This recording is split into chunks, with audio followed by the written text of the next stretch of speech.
So, a little bit extra. Remember how I was talking about the blocker ring assembly? Basically, they have discs in here, and these have been known to be a problem. In fact, Tremec actually has not one, not two, but three revisions to this. They actually updated the brass again, and then they went to a hybrid carbon fiber one, which has brass on this inner lip, and then carbon fiber on this. The one that you saw that I already got in the mail is the full carbon fiber of this version. Okay, so you can see that this actually got hot as shit. It has a lot of wear to it. But this inside disc, this is where they've actually replaced carbon fiber. It's worn. I mean, it's got a good bit gone. So I'll assemble it. Basically, it's kind of like the clutch material, how it has like a twin disc. Some only stop on this section of the gear, basically. And you see it has some wear marks right here. This is kind of like a cone, and what it does is once it presses in, the further it presses in, the more it slows down. So I'll take the inner ring. So this guy is supposed to slow down inside this guy. When you press into here, it's supposed to be going against this inner edge. Okay, so that's what that friction material is.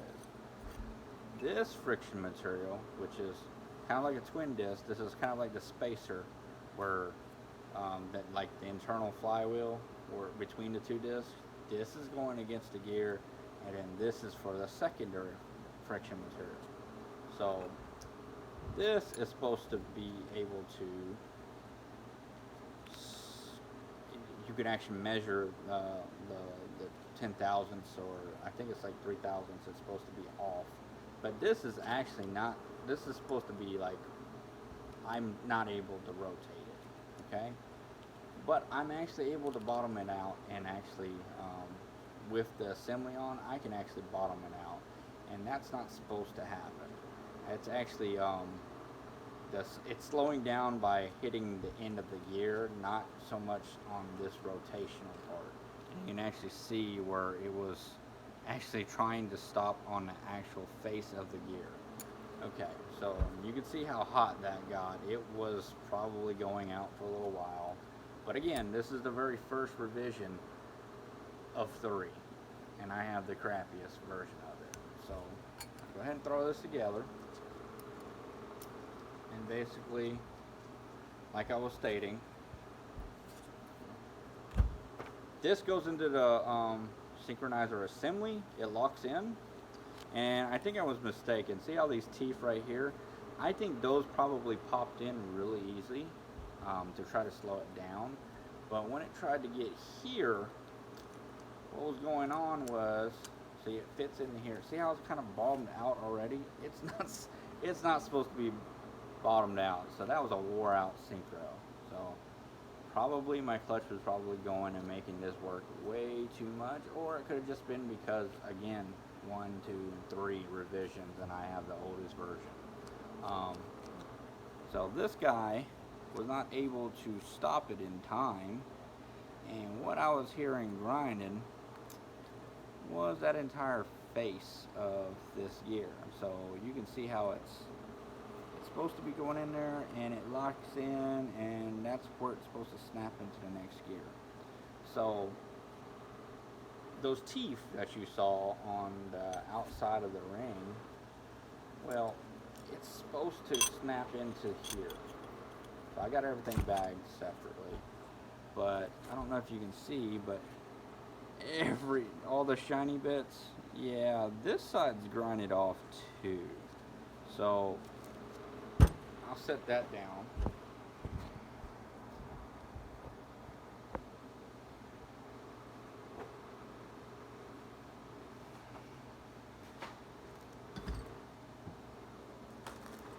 Pull this guy out. Okay. Alright, they're grinded in. Okay. This is supposed to try to slide on in like that. Okay? So that's what it was doing.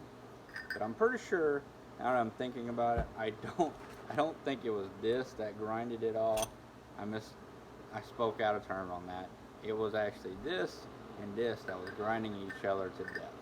So it probably was it was trying to slow down, it was trying to come in here, and then that's when these guys were just grinding at this level right here.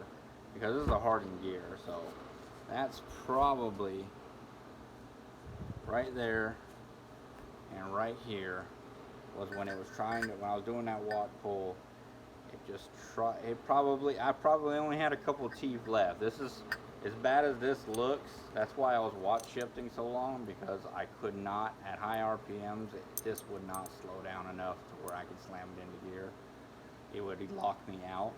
I never got to a point where it was grinding. I just was completely locked out. So that's why I went with the watch shifting, and I didn't have to use the clutch, so it would just snap in really quick. So that one time it just said one, and it pegged the rail limiter. I thought I missed a gear. Tried it again, and it grinded again. And then I came to a stop and tried to put it in second, and it just grinded its life away. So that's basically what was going on. I think these two were fighting each other, like right there, and just grinding away, and it would never get into gear. So all that shininess. Wish I could show you the triangles, but second gear is being replaced. The whole synchronizer assembly, that's on the way. The blocker rings, which ultimately failed, versus the reason why everything else failed.